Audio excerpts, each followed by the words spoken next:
And welcome back to another episode of the Double Doink Podcast. My name is Brenden E. Thanks so much for tuning in today. We're talking strictly Philadelphia Eagles. We're going to break down what the hell is going on at the NovaCare Complex right now in Philadelphia, what the vibes are around this team heading into their wild card matchup against the Tampa Bay Buccaneers on Monday night. No one else to do it than my man, my friend, Mr. Thomas Petersen, in a new place, finally moved in the bunker. The bunker best. No Foles jersey in the background. Maybe a change of scenery will give the team some good luck. But Thomas, how we doing outside of the move? I was here during the Giants game. I'd already changed the scenery there, so it's not looking great. We're 0-1 from the bunker, from the basement. But hopefully we'll. It's a playoff bunker. Everybody knows that. It turns on. Yeah. It's 0-0. If you ask the whole Eagles team right now, the last 18 games didn't matter, or last 17 games didn't matter. And if you ask Darius Slay, apparently it's better that they're playing on the road because they're so soft they can't handle booing from Eagles fans because they suck for the last 6 weeks. Pretty much, yeah. I do actually buy that a little bit, though. Like that, they're probably better off on the road for sure. Yeah, they're so pathetic that they can't even play in front of their own fans. Yeah, I actually think there's something to that. Okay, so this conversation is going to be kind of split into two here. We're going to discuss kind of the big picture outlook on the Eagles because it is dim at best for this team heading into the playoffs right now. There's tons of questions surrounding the coaching staff, players, ownership, general manager. We're going to dive into all of that, and then we're going to split it into a Tampa Bay Buccaneers quick preview and what we should expect on Monday night. So let's start with Nick Sirianni, Thomas. It is January 11th, Thursday night. How do you feel about your head coach right now? I feel like all these other coaches getting fired left and right, and I'm looking at them like, that'd make a good head coach. I feel like the last couple of weeks here, and I feel like that the offensive. When you have an offensive coach, you want to have an offensive scheme. You want to have a guy who can be in charge of the offense and make sure that thing works. And you never want to get in a position where you have to blame the offensive coordinator for the continuing lack of effort or lack of production from your offense. Because at that point, you want your head coach to be able to take over and say, take a seat, take a step back. I'll handle it from here. If someone's struggling, you want a guy who has the ability and capability to do that. But right now, we're at a situation where Brian Johnson clearly is not the answer at offensive coordinator, or he's being significantly hindered by Nick Sirianni's incapabilities of making an offensive scheme. We don't know. We don't know how the conversations go behind the scenes. We don't know how much of this offense is Nick Sirianni and how much of it is Brian Johnson, and basically how much say Brian Johnson has. But what we can see from the outside is that the Eagles offense don't work. They run the same shit all the time. We have Christian McCaffrey, we have Brian Balding, we have all these guys who basically just call. You have guys like your regular Eagles fan can tell what plays the Eagles offense is running before it's being run. It's super predictable. It's very inefficient, and if the players have an off day, their coach has zero idea of how to scheme anybody open.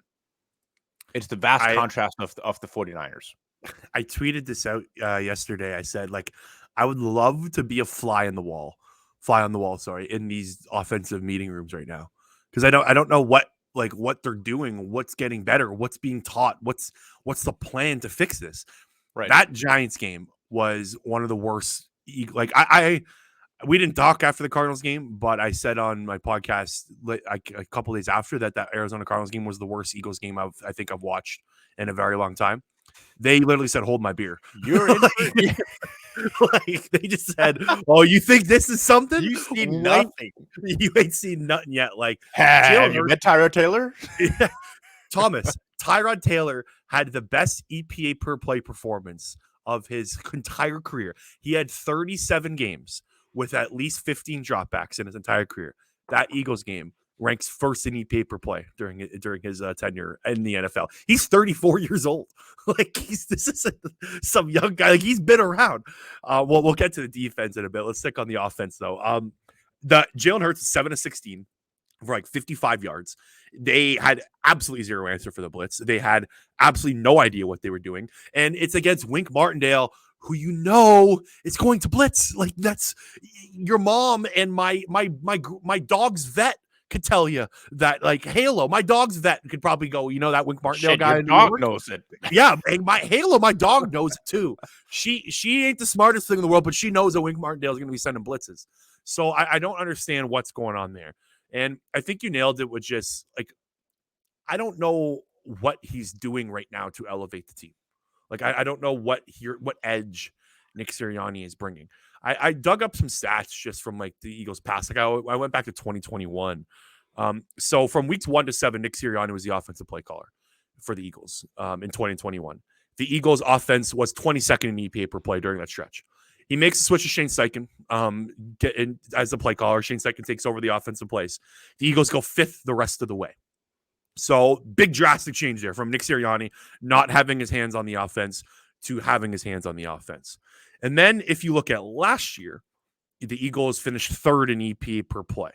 So they were the top 3 offense, the top 3 efficient offense. They get to the Super Bowl. They destroyed everyone. They were a well-oiled machine on offense. Like, it was that was probably the best Eagles offense basically of my lifetime was 2022.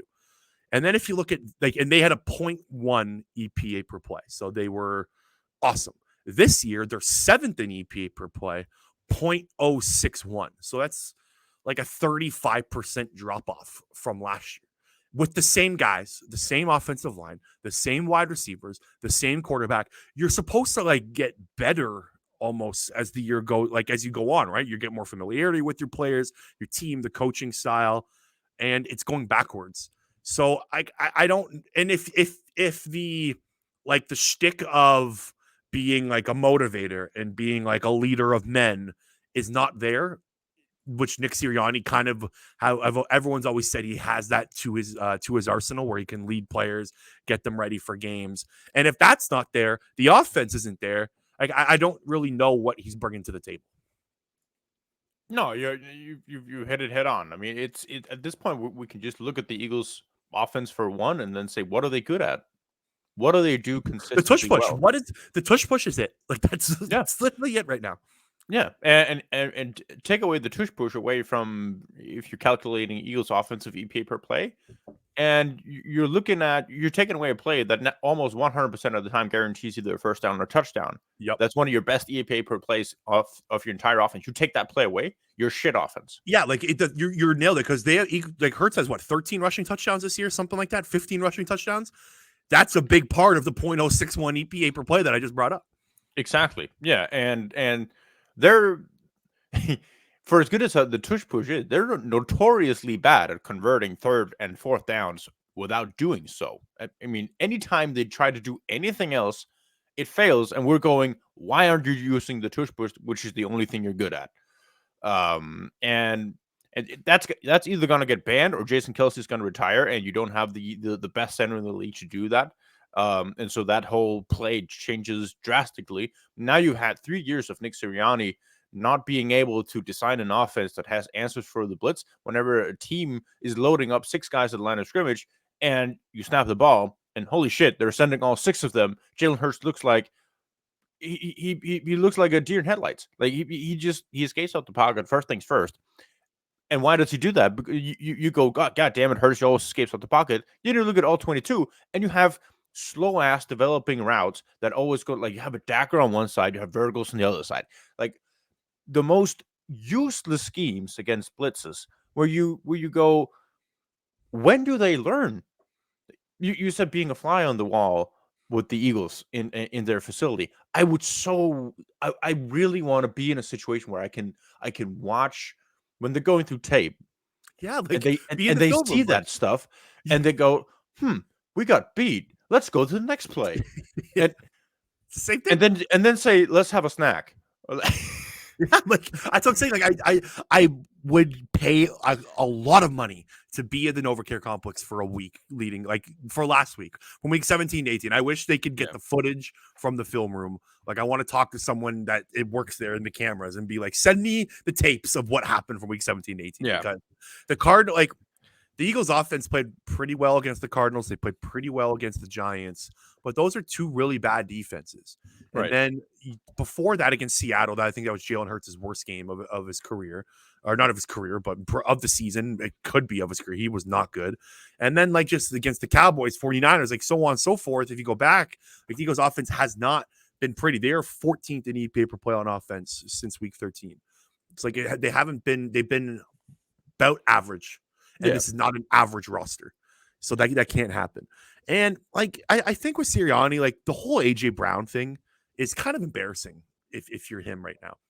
AJ Brown, just the whole fact that AJ Brown has to say we got to believe in our coaches to the players. It's messy. Everything is just messy. Yeah, like for that to leak out, Jay Glazer says that on Sunday Fox countdown. Sorry, on Sunday, like that's just an ugly report. That's not something you want as a head coach to come out from your locker room. And like this is a historic collapse. Like I know people are freaking out on Twitter. I know people are trying to like get everyone to calm down, but there's a lot of reasoning to freak out of what you're seeing because this is the first time that a team since 1986 has not won 12 plus wins after a 10-1 start. Like this is a collapse the NFL hasn't seen before. So when a collapse if you're a fan of something that is historically bad, you're going to react in a different way. And players and coaches and management are going to react in a different way. The media is going to react in a different way. So I really do think there's something to kind of just the angst against Nick Sirianni right now. And let me take you back to first season of Nick Sirianni. Eagles go on a rough stretch to start the year. Like you said, Nick Sirianni was calling the plays. Shane Steichen takes over. And what happens? What did we talk about at that point? They're running the ball. They ran the ball at an excessive amount to a point where we go, they don't believe in Jalen Hurts. That was the entire narrative that first year of Nick Sirianni, the first year starter of Jalen Hurts. He can't be a pocket passer. He's not good enough to be a starting quarterback in the NFL, blah, blah, blah. That was the entire thing we talked about in the first season of Nick Sirianni with Shane Steichen. They were a terrific running the football. That's what they did. That's what they excelled at. And then they ran a bunch of Nick Sirianni RPO type stuff out of that. Last year, they were first in the NFL in EPA per play when running the football. They had a 50% success rate when running the football last year. The second best team in the NFL was 47%. It's 3% better over the entire span of a season of success rate when running the football. And now it's a pass first team to a point where the yes man Nick Sirianni goes, oh, we just put everything in the hands of Jalen Hurts. Like, take ownership of the situation of what is actually happening and start running RPOs as your entire only thing that you're doing from an offense. I think give Jeff Stoutland the crown. Let him call the plays. Let them decide a strictly run first only team. 0 passes whatsoever. I bet you it'll look better. And I bet you that they'll actually be a more functioning offense simply by running the football with the way, like the wham concepts we saw back with Doug Petersen and Jeff Stoutland. Man, were those good. I have not seen a single wham block for the Eagles in 2 years. Mm-hmm. I was pretty surprised actually with the Eagles rushing metrics. Like they're 7th in rushing DVOA right now. They're 4th in rushing success rate. Rushing success rate's down in general around the league. So I think the Eagles are sitting at 44.5% rushing success rate. You brought up they were 50, so that's still a decline. I want to go back to something you said about 2021. We all praised Nick Sirianni after the first 7 games of 2021 when he adjusted and when he decided to give Shane Steichen the offensive play calling. Like that was like a notch on Sirianni's belt going, you realized what was wrong and you fixed it and you adjusted to it. So I don't really know why you can't do it now with better players, right? Like it's my brain is having a hard time comprehending what the fuck is happening on the offensive side of the ball. And I don't have Steichen anymore. Yeah, but like, is it like it's not like the playbook has the playbook changed? Do you think he was calling the plays? Yeah. No, I'm not sure the spectrum of plays that they have to run has changed dramatically. I just think the way that they're on a game to game basis are calling plays and the way they're attacking defenses has changed a lot because the guy who's at the helm in terms of calling the plays was Shane Steichen, and you continue to do so last season. And now you have a situation where Brian Johnson is getting killed by fans in the media because they're calling head scratching plays every single game in sequences where you go, what in the hell am I watching? Yeah, I think And, that's what I think it's more of like the structure of how like each play feeding off each other rather than the actual play designs, if that makes sense. yeah, Like in just knowing what to call in the right it, times. it makes sense, but the worrying bit about it is that you don't have a head coach who can take over when things aren't going the way it's supposed to. You have Nick Sirianni saying in press conferences, "This is my offense." Well, shit, your offense sucks, and it's been sucking for an entire year. Do something about it. Do something about it, and we're not seeing anything change. No. Like it's a drastic drop off. Like they were 5th in EPA per play from weeks 1 to 12, and they're 14th now And against the I think Cardinals, the Giants twice. Like these are bad teams are playing. Like it's what's crazy about this whole year. Remember the gauntlet, the quote unquote gauntlet of the Eagles schedule. The gauntlet was the Cardinals and the Giants twice.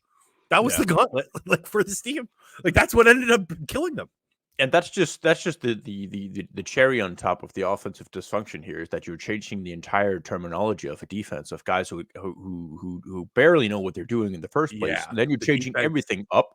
So you have 11 guys who player to player have shown a lot of talent before, and now they look like they have no idea what the hell they're doing. And they're overthinking everything. They're missing tackles. They're constantly blowing coverages, miscommunicating. They're slow on the field because their brain is working super fast to try to comprehend what is going on around them. The defense is a mess right now. Like Yeah, they don't they an absolute mess. Like that against the Cardinals and the Giants. I even put it in like a 5-game bubble. The Seahawks game they played all right except for the last drive. But like this is like a 6-7 game stretch right now. Where it's probably the worst Eagles defensive football I've watched since I've been a fan in 20 plus years. Like I can't remember it being this bad. Like it's not even like the players are bad. Like this isn't who got torched by Calvin Johnson in 2015 on that Thanksgiving game. Do you remember the Chip Kelly funeral game against the Lions on Thanksgiving when Calvin Johnson and Stafford wasn't it Bradley was it Fletcher? Bradley Fletcher? Yeah, like it's not like this is Bradley Fletcher getting like dunked on by Calvin Johnson. Carey Williams? Yeah, like it's not. This isn't that. This is like okay players getting just not knowing what to do. You know, like Yeah, this is it's visible. Exactly. It's so much different than just like having bad talent. They don't have a ton of talent up the middle of the spine of the defense, which that. But like this isn't like the talent is just better on the other side. Like Greg Dortch is cooking you. Like Isaiah Hodgins is cooking you. Wan'Dale Robinson is cooking you. Like this isn't. It's so much different than past like Eagles bad defenses. Like they don't know what to do. Like they must lead the league right now in players running into each other. And I'm determined. When players, every single football player is good. That's why you sometimes see that on a week to week basis, it's any given in the NFL. That's always what they say. The reason they say it is because it's marginals, that it's very little differences from team to team, week to week of how they're performing. It's because they're all super athletes. They're all extremely good at football. And what it most of the time comes down to is differences between teams is coaching. There are few players in the league that are difference makers in themselves. Christian McCaffrey's of the world, the Calvin Johnson you mentioned, like very, very select players move the needle in terms of your chances of winning. And when you're looking at 11 football players who just look slow, they suddenly can't tackle anymore. They've done nothing in their life but tackle other players, and now it's completely out the door. It speaks to a much larger problem than the players themselves. And that's why whenever we're throwing out numbers about the defensive players, I don't blame a single one of them. Not a single one of them. Yeah. Like they don't know where to line up. Like that touchdown against the Cardinals, or the touchdown the Cardinals had to basically take the lead late in that game with like 40 seconds left. They had no idea what they were doing. Like this is like the biggest play of the game. Like you can't allow them in the end zone or you're going to lose. And I think it's Milton Williams and Reed Blankenship are like tapping each other, going, "No, you're supposed to be in this gap. You're supposed to be in this gap." I think Nicholas Morrow gets in there, and like, or no, I think Morrow was actually out that game. But there was like 3 guys in the middle of the defense not knowing which gaps to go to, and then the Cardinals just run it up right up the gap, and it's a touchdown. Like last week, you have Nolan Smith running 40 yards downfield with Saquon Barkley. Nicholas, like a simple Barkley motion just do a wrench in the Eagles defensive players' brains. They had no idea how to react to it. And I think Dan Orlovsky did a breakdown of the first play of the game when Hassan Reddick dropped into coverage. You're telling me that I believe this in my heart, that Brian Daboll watched the Cardinals game, saw Hassan Reddick drop into coverage. What formation is Arizona in? Let's run it, play one, and see what happens. And it worked, and they got Reddick into coverage.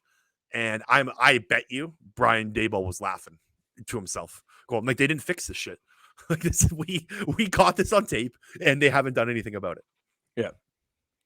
It's abysmal. But going back to the not just spinning through that, because you have that many talented players and it just looks like shit.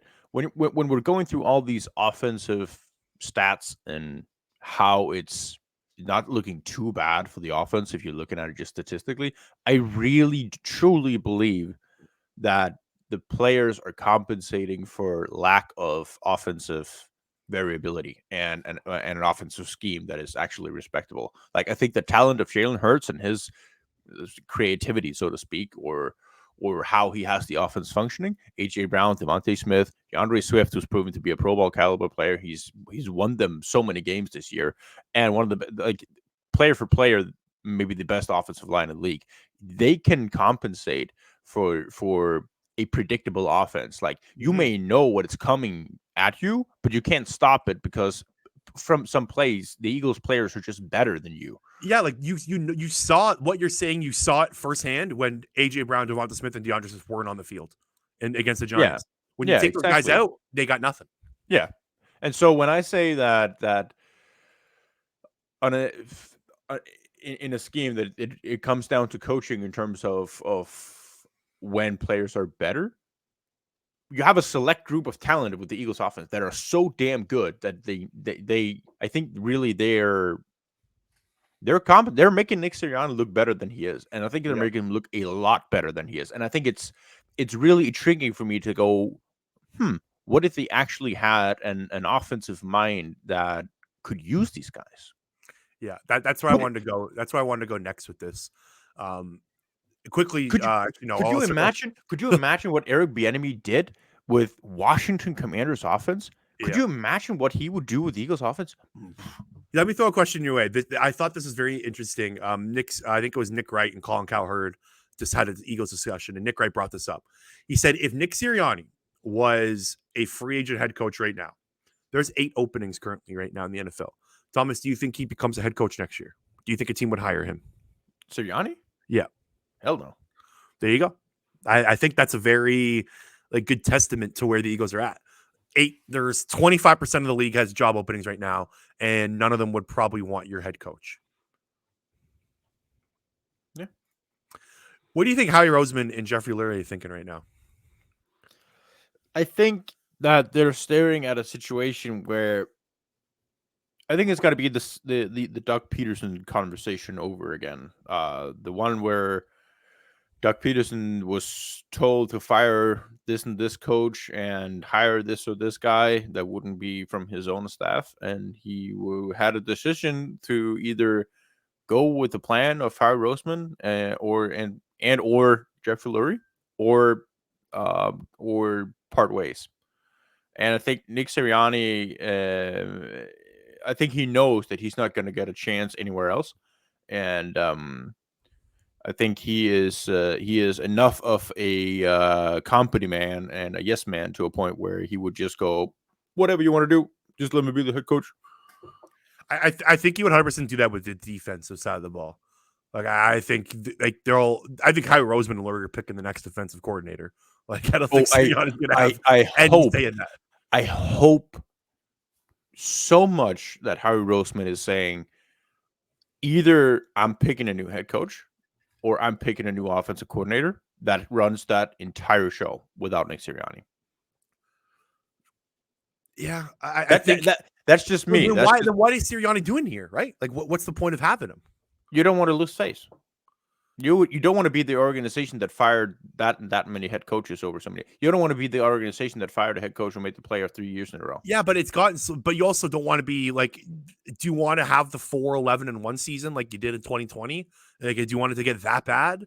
Like that's where this train's headed, right? Like, Right. I guess it also kind of goes like, how would you stack yourself up against the other competition in terms of getting a head coach? Because if you don't think that you can get you the need to guy find that you you need to find a want, better replacement, you need right? to Like, find a replacement that is yeah, better. Yeah. And like Eric Bieniemy is not going to go here to be the offensive coordinator. He's not going to make a lateral move for the second time. He wanted to be a head coach. He should be a head coach.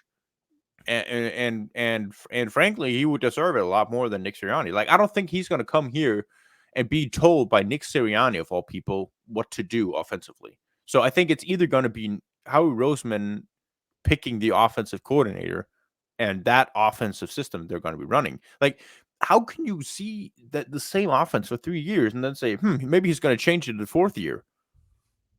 That's Nick not how it Sirianni, works. he's not changing his offense. His No. playbook, like he's not like you're not going to give him 4 months to go completely change your football philosophy and your He playbook. might That's just not going expand to it from happen. 9 to 12 plays. Who Yeah. knows? Like if I'm Nick Sirianni, I don't think Nick Sirianni and Jeffrey Lurie, or I don't think Howie Roseman and Jeffrey Lurie are blaming themselves whatsoever. I think No, they shouldn't. well, They like there shouldn't. is Howie Roseman isn't like out for blame here, especially on the defensive side of the ball. Like the Oh, I don't know safety and about that. linebacker position, Thomas, the safety linebacker position's a mess. Like Safety and they linebacker don't have position is a playable mess, but linebackers. it's also a position where it's also a position where if you have a scheme that works and you can let your linebackers play just somewhat freely, it doesn't matter that much. Yeah, but that was 20. Like that's part of the problem. Like he thought he worked in 2017, right? Like that's how they won the Super Bowl with freaking Najee Good starting a linebacker, and how he thinks he can replicate this magical formula that he had. But like you need at least. I think they overrated the Nakobe Dean draft pick for one. Like I think they really they were banking on Nakobe Dean to turn into a legit starting caliber linebacker. They needed that to hit, and it did not hit. And I think relying on a third round pick going into his second year, who was already injured his first year, is not a good way to plan. The safety position, I think they put way too much on Reed Blankenship's plate as well. An undrafted rookie who started 4 games the year before. Like I think they got really short sighted with the safety and linebacker position. Like they could have went and signed other play, like Taylor Rapp, for instance, on the Buffalo Bills right now was available. I think in May, maybe Yeah, even June. I think I'm gonna go back to my the conclusion that I don't think it matters. I think you could put 90% of linebackers or safeties in the league in this defense and they'd look like shit because they wouldn't know what to do. I don't think you can fairly assess the talent of the safeties and linebackers on this team as it is right now. But like this is we're talking like even before they didn't know what to do. Like that's another thing with Sirianni. Like I want to really know whose decision this was to fire Sean Desai or demote Sean Desai, whatever the fuck you want to name it, and bring in Matt Patricia, because it's been a disaster. Like they are 29th in EPA per play. They're 30th in rush EPA right now over the last 4 weeks. They I can't guarantee stop you the that run. move. No, I guarantee you that move was Howie Roseman demanding something to happen because Do you Nick think, Sirianni sure as or hell do isn't you doing think? anything. Hold 1 sec. Do you think that they told Sirianni to make a move, or do you think they told him to make a move to Patricia? Like, do you think they pushed for Patricia, or just a move in general? I think they just wanted to move in general, and they had the guy in house that they had to pick from.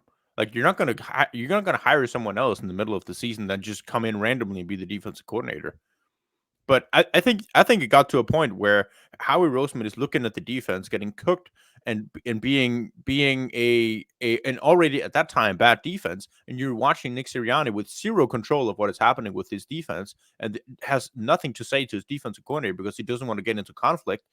And so Howie Roseman steps down and says, something's got to change. I don't care what it is, but somebody has to take over. And if it's Matt Patricia, that is the only option in-house that has DC experience and can actually, somewhat take over, then that's the risk you got to take. The Eagles were so bad at that point that you made the choice at the right time because they would have about half a season, give and take, to prepare 4 for the games, playoffs. man. This wasn't half season. They No, did they they did switched a week over to before the the third down Seattle in week Seahawks 10. game. They No, did no, this. week 10 they switched over to Matt Patricia taking over third and fourth down. And then Yeah, afterwards, but then the full defense was the play calling was yeah, the Seahawks game.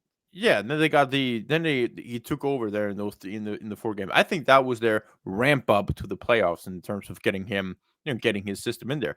I don't think Howie Roseman was the guy saying we need new terminology, we need this and that with it. I think Yeah, he just basically looked at this defense is not being utilized well enough. The talent of the players are not being used well enough. Make a damn move because this is not good enough. And Nick Sirianni, I really believe that Nick Sirianni doesn't want to go to his guys and say this isn't good enough. I don't think he has the balls to go up to a defensive coordinator and say, I expect so much more from you. This is not good enough. You have to perform better. Otherwise, I mean, I don't think he has any authority, to be honest. yeah, like that's kind of the where I want to know. Like, I want to know what the hell's like who's calling the shots. Like, we know Howie and Jeffrey are pretty involved in decision making process, Yeah. but like Especially just when with things aren't going well.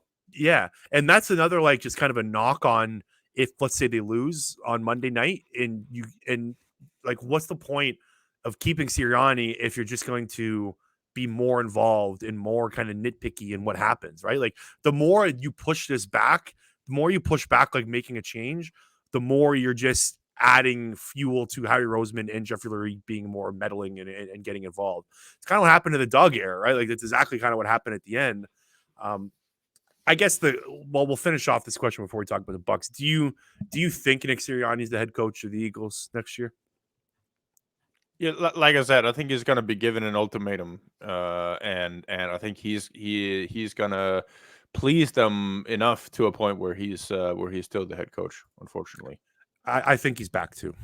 yeah, Unless sucks. I think if they lose in kind of like embarrassing fashion, the offense scores like 13 points, something like that this weekend. I also think there's a scenario where like if they win this weekend and then they get trounced by the Cowboys or the 49ers, then there's also potentially could get fired. Like you brought up a good point. Like look at Howie Roseman and Jeffrey Lurie probably looking around the rest of the league and going like, look at what Green Bay's doing. Look what the Rams are doing. Look what the Dolphins are doing. Like with all the like the creativeness, the Lions. Like there's every other team is utilizing and maximizing their guys, and we're not. So like we need a whole new system in here. Like I bet you they would love to hire Ben Johnson from the Lions. Like Ben they Johnson, EB, Rabel, Frank Smith from Miami. Like there's a few offensive guys. Like Joe I Brady.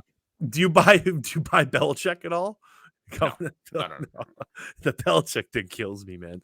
That was Eagles are playing a playoff game in 4 days, and my Twitter timeline is like if the Eagles should bring in Bill Belichick. It makes me laugh, man. Yeah, no, yeah. I think he's ultimately back too. Okay, well, after 32 minutes of talking about the Philadelphia Eagles' future, did you know that they have a playoff game on Monday, Thomas? Were you aware of that? No, you didn't hear that. Just end the season, Brent. Didn't hear it through the grapevine. Well, good news, Eagles fans. You get to play in a playoff game against the Tampa Bay Buccaneers on Monday night, and you are 3-point favorites heading into Tampa Bay right now. What do you make of that line? Terrible line. They want us to bet so badly on the Buccaneers. It makes me. I was pretty. I think it opened to 3.5, and then it's been down to 2. Now it's back up to 3. It's been kind of floating in that area. It made me laugh when I saw they were favorites because as a guy that's watched every single snap of an Eagles, or actually I haven't watched every single snap. I turned the Giants game off halfway through. I'm not going to lie to you. I did not watch the second half. I was tuned into Packers Bears after that. I had enough of that one. I would not be confident betting on them over basically anyone right now. No, if you just bet against the spread on the Eagles, you'll be making a lot of money. Yep, especially over the last 6 weeks. Okay, let's dissect this matchup a little bit. So these two teams played earlier in week 3. It feels like more than a year ago that these two teams met each other. And the Eagles kicked ass. They won 25-11. It was 25-3 at one point. This was not a close game when they met in week 3. The Eagles outgained the Buccaneers 472 to 174. Like they kicked the Bucs ass in week 3. But again, that was a long time ago. I guess we'll have an open-ended to you, Thomas, is what you specifically looking for in this matchup. I don't even.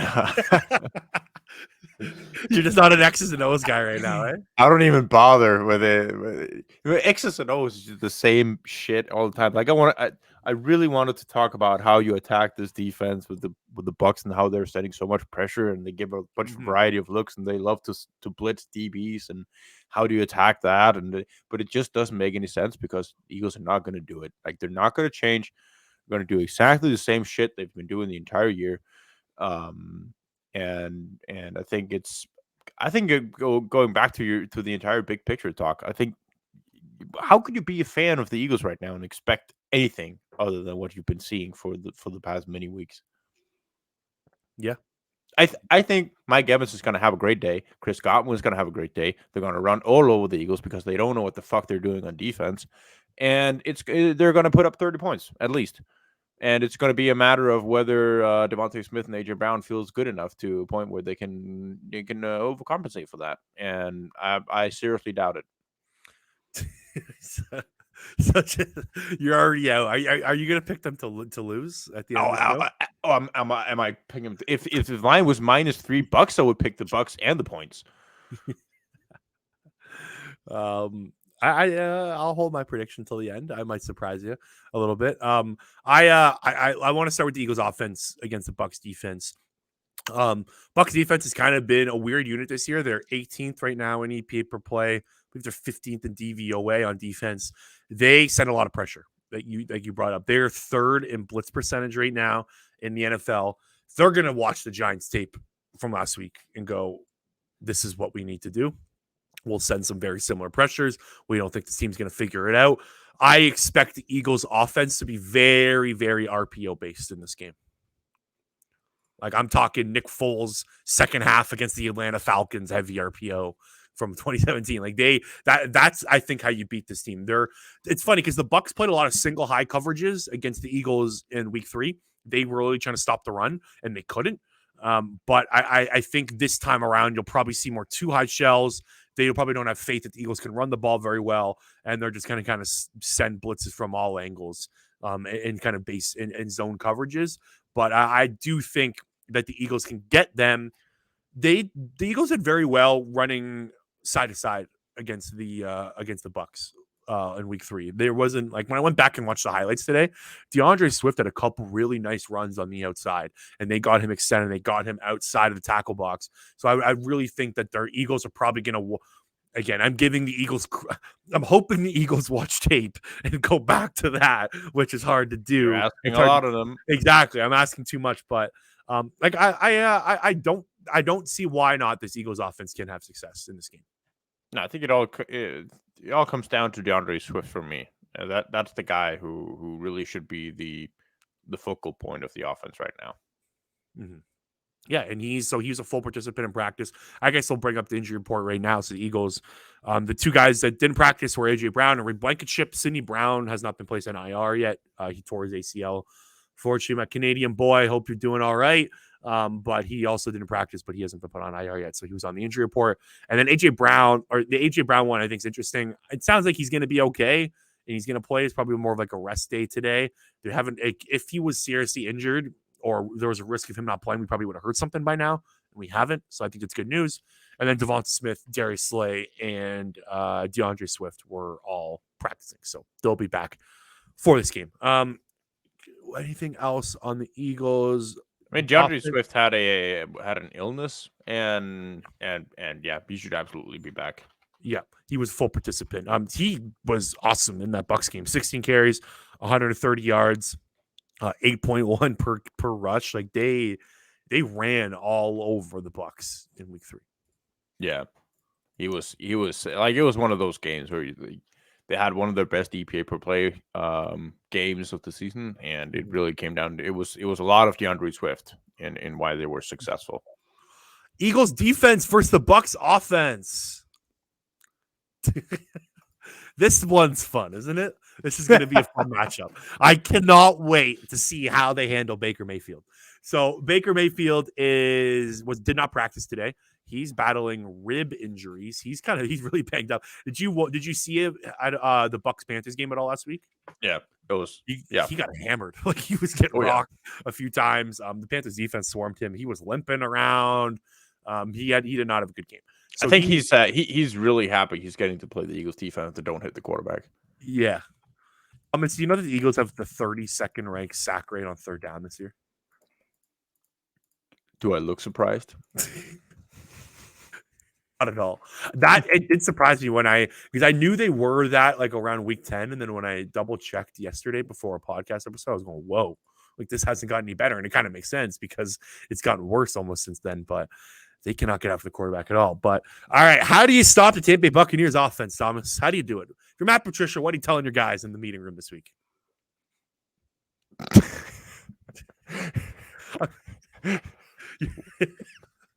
just nothing. Where do I start? I mean, you know what I think they should do? They should just literally run man-to-man coverage every single play. That's it. I think you just ask where is Sean Desai, and you ask. Fuck his own coverage. Literally, just find a guy, follow him around. That's it. They probably would be better that way. Absolutely, and have super simple gap rules. Mm-hmm. Don't do two gaps. Just get one gap. Have somewhat of a 6, 7, 8 man box, and just play man across. Screw the entire like bumping coverage around to safeties. Like have the same safeties be deep. Don't try to disguise anything because you can't do it. You don't know what you're doing, and you just dumb it down to a point where you let your players just try to be better than the guy in front of you, and then you just hope Mike Evans and Chris Godwin don't tear you to bits and pieces, which they'll probably do anyway. And yeah, it's so pathetic. So the Bucs offense has been very odd this year, very high variance. They're 12th in EPA per play, but they're 27th in success rate. So what that means is like they kind of live and die by the big play. Like if they don't kind of push the ball deep downfield, get the big chunks, they don't win games. They're also very good on third down, which is terrifying if you're the Eagles defense, because Eagles defense is the worst defense in the league on third down. The Bucs offense is third in EPA per play on third down. So not the most ideal matchup there if you're the Philadelphia Eagles. But they can't run the ball, Thomas. The Bucs are dead last in rush success rate. Just watch. Well, Rachaad White had a really rough game the week. That's the problem with this, like dissecting this matchup, is because week 3 was so long ago and such a different team ago. It literally feels like it was in 2022. For the first 10 weeks, like up until the Eagles bye week, Eagles were the best run defense in the league, and now they're literally the worst. Like, I don't know what happened, man. That is I couldn't find a better stat to explain to you what happens when their brain is working so fast that their body has no idea what to do. They have no idea what they're doing. That's how you go from first to worst, like that. Mm-hmm. That's right, because it's just simple. Like a lot of run defense is filling your gap, right? Like it's not too complicated. Like if you can't just fill your gap, you got problems. If you don't know where the gap is, if you don't know who's responsible for what, can't play football. Yep. They're not very good at gaining first downs. They're 25th in first downs. Like they're outside of really the Joe, like when I was kind of dissecting them the last like 10 or so games, like outside of like the Joe Barry game where they just destroyed the Green Bay Packers defense a few weeks ago, like this isn't like a great unit. Like the Bucs offense has Mike Evans, they've got Chris Godwin, but outside of that, like if you can keep the ball in Mike Evans' hands, you should be fine. What do you make of Darius Slay coming back? Do you think they really missed him, or I don't think it's going to make a difference. You don't think he's making a difference at all? Okay. Not at all. I think it makes somewhat of a difference. Like I think they missed, like James Bradbury's almost getting at like the unplayable level almost right now to me. Like, he can't play. Yeah, I think that would be a problem if you want to dumb it down and just play man across. That's not true. That's not great for James Bradbury. I still think it'll be better than what they're doing now. I don't care. Oh yeah, no doubt about it. No doubt whatsoever. Like it's better to actually know who's doing what and then see if you can do it good enough. But yeah, not looking great. And I'm not sure Darius Slay is going to be much of a difference. Maybe he makes a play or two, but yeah. He has But to be a big play slave if he wants to change anything here. One more thing before we move on to prediction time. The Bucs' right side of the offensive line can be had. Cody Mock and Luke Hideki. They have combined for 88 pressures allowed, over 15 sacks combined allowed. So if there's Brenden, Sam Howell was the most sacked quarterback in the NFL when the Eagles played. I'm trying to give some sort of optimism here. I dug up this information. I'm going to spit it on this microphone. All right. Hit me. Those are the two guys. Cody Mock's rookie, who we both love coming out of the draft. Hey, remember the Cody Mock love? Oh yeah. Yeah. We were big Cody Mock guys.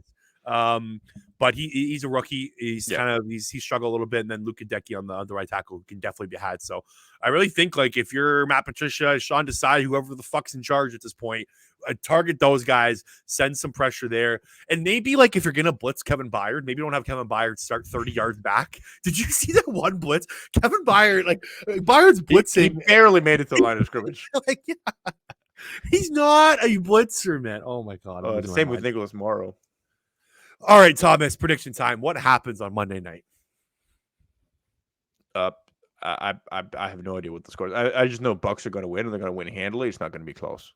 Really?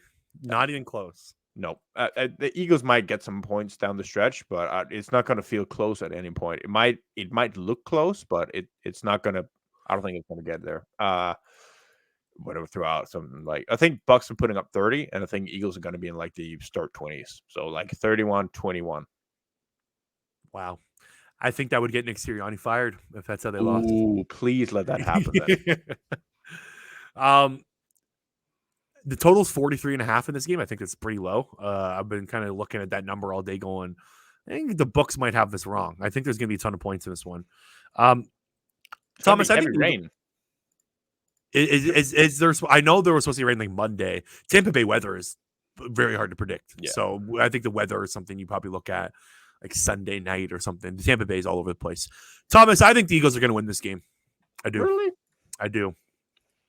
Right. I think they're going to go into Tampa Bay. I think they're going to play well enough to win. I don't know how well that is, but I think the Bucs are bad right now. I think this team's done. They looked terrible against Carolina. They shouldn't have won last week. The Panthers missed 2 field goals. They had a touchdown that was taken away by this much. Antoine Winfield Jr. tackles DJ Chark. The ball goes off. There was penalties taken back. The Panthers completely outplayed the Bucs last week. The Bucs didn't look good the week before that against the Saints. I think they played the Saints, right? The week before that. They have not been a good football team. Baker Mayfield's banged up right now. I don't think he's fully healthy. I think Tampa Bay is in worse spot than the Eagles right now. I think the Eagles win. I'm going 28-17. That would get the total over on that 43.5. However, I want to emphasize this. Just because they win this game, I don't think it means that Sirianni's safe. And I don't think I don't think they're going to go in there and blow Tampa out and look great. And then it's all fine and dandy. I do think they win, they get it done. And then next week happens, and I think there's a real shot that they get blown out, or who knows where they're going and playing. But I think they get it done. They're just a much more talented team than Tampa. If they lose, I wouldn't be shocked. I don't feel confident in my pick right now, but they've lost 5-6. They've got the more talented roster. I think they get it done this weekend or on Monday. All right, let me ask this question then. Let's say Eagles lose to the Buccaneers, the chance of Nick Sirianni getting fired is 50-50. Let's say they win this game, and the chance of him getting fired drops to 25%. So it's 75-25. What scenario would you prefer or be the most happy about? That's the Eagles thing. Losing the wild card game and the higher chance of Nick Sirianni getting fired, or they win the wild card game, they get blown out in the divisional game, and there's a less likelihood of Nick Sirianni getting fired because you have another playoff win under his belt. That's the thing. I think I need to be asked that question after Sunday, because I think there's a shot that the Packers can beat the Cowboys, for one. So if you're going to Detroit instead of Dallas or San Francisco, I think the Rams could also beat the Lions as well. But looking at it I think there's a scenario here, Thomas. Sorry to interrupt. I think there's a scenario here where the Eagles are hosting a playoff game. I think the Packers and Rams have a legit shot at beating those two teams. So if they win, poor Darius Slay, we might boo him. I know you're laughing, but there is a scenario here where the Eagles are hosting the Los Angeles Rams in the divisional round. Like I don't think that's off the table here. So like if you're telling me that we have to go to San Francisco, then yeah, I don't want that. Like I don't see the Eagles leaving the Bay Area with a win. So like then I would be not down for that. But like also as a fan, like you want to see your team play in the divisional round, right? Like no matter what, like you don't see the playoffs very often. So I get what you're asking. Like it's hard. Like would you rather like for the health of the team going forward, would you rather just win the wild card round than get smacked, or would you rather a new coach and potential new faces in? Then yeah, it's a difficult question. But I think that needs to be asked, or I won't be able to answer it, I guess, until I see kind of how the playoffs shape out. One more question before we go. Do you have a Super Bowl prediction? Who do you think is going to win it? Do you have any like other team takes in the AFC or anything like that right now? Yeah, I think it's got to be Baltimore and 49ers. I think the 1 seeds are going on. Yeah, and I think the Ravens are in for it. I would say though, what I would want to see in the plays, like Eagles aside for a moment, whenever the Eagles suck, I always get a pleasure out of watching Jordan Love. Yeah, man. Holy shit, is he a good quarterback? Yeah, he's good, dude. He finished 4th in the NFL in dropback EPA this year. 4th. I think whenever we watch so much football that sometimes it can get a little bit generic, and you kind of watch the same thing over and over again. Like Jordan Love is so fun to watch, man. And even in games where it's close, like Packers and Bears last weekend here, that was a close game, but it just never felt close. You always felt confident that the Jordan is gonna pull it off, and the defense is starting to play better. That's nice. That's what I'm saying. Like, I think they can go into Dallas and win. Then I don't think it's crazy at all. Yeah. I think so too. And the other thing is that how fun would it be if you had Joe Flacco coming in and leading the Browns to a Super Bowl win? Yeah. Like it'll kind of be like that Nick Foles type vibe about like older veteran QB like statue in the pocket coming in and elevating the team and then taking them to the promised land. And how fun would it be with all the Deshaun Watson things that's been going on if Joe Flacco comes in and just makes everybody forget about Deshaun Watson?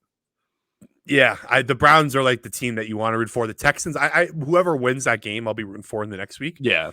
I will throw out there that I can't stop looking at this number on FanDuel, and I think I'm going to lay a pretty large wager on it. The Kansas City Chiefs are plus 490 to win the AFC right now. I don't think it's crazy at all. Like you still got Patrick Mahomes, still got Travis Kelce. The Chiefs defense is really darn good this year, and Miami's going in there banged up. I don't think Miami's got a shot on Saturday night. And then you go on, you have to play the Buffalo Bills. I think the Chiefs can definitely beat the Bills. They almost did without Kadarius Toney lining up offside. And then you got Baltimore. Like I think the Chiefs are definitely a team that people are sleeping on right now. Yeah, I think you're right. Yeah. All right, Thomas, I think that's it. Anything you want to plug in? You doing? I guess there's no film breakdowns or anything going on. No. I'm thinking of concrete. I'm not looking at tape. All right, guys. Well, thanks for tuning in. Really appreciate it. Make sure to check out our sponsors, BetterHelp and Sweat Taylor. Make sure to hit the subscribe button on the YouTube channel. Greatly appreciate it. Make sure to follow us both on Twitter, and we will talk to you later.